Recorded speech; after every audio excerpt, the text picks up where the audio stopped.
All content is for educational purposes only. All content is intended for viewers 21 and older, comply with all local and federal laws. Results are not guaranteed and depend on individual setup.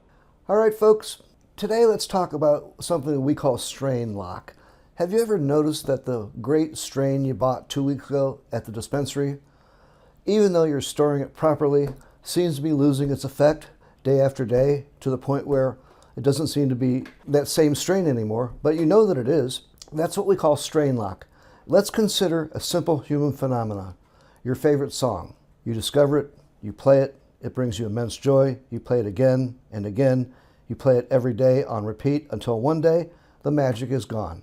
The notes are the same, the singer's voice is unchanged, but the feeling it evokes has vanished. It's no more than familiar noise. The same is true of the finest meal. You eat your favorite dish every night for a month and you will soon find yourself craving a piece of dry toast. We are, as a species, creatures of novelty. Our brains are built to adapt, and one of the primary forms of adaptation is to begin ignoring that which is constant.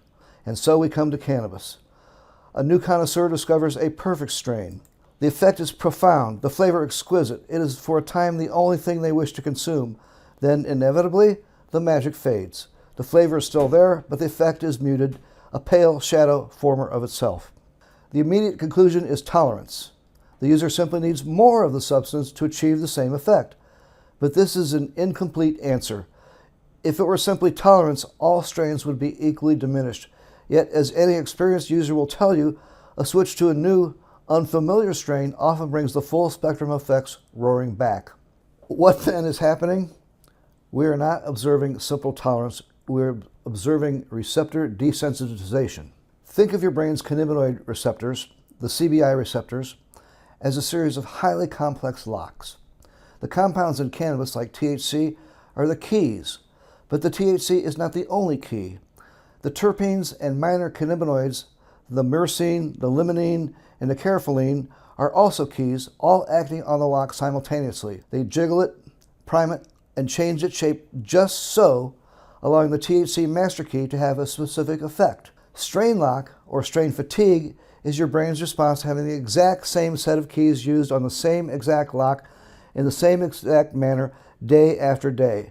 The lock doesn't break, it simply adapts. It becomes less sensitive, less responsive to that specific combination.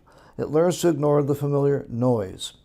The solution is not always more, the solution is different. By introducing a new strain, you are presenting the lock with a completely new set of keys. The receptors, startled by the novelty, respond with their full original sensitivity.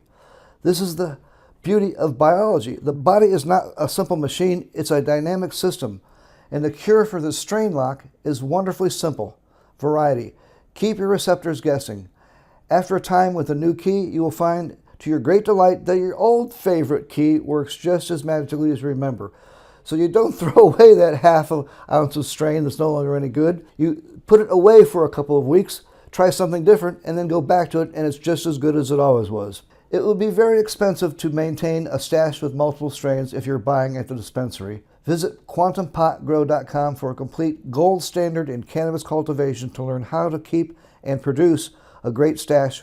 As always, if you found value here, please like and subscribe, but do not smash the alert bell, as we don't publish anything here on an emergency basis. And the last thing you need is more alerts from me. You get about 100 a week already. Join us next week for our next video. Thanks.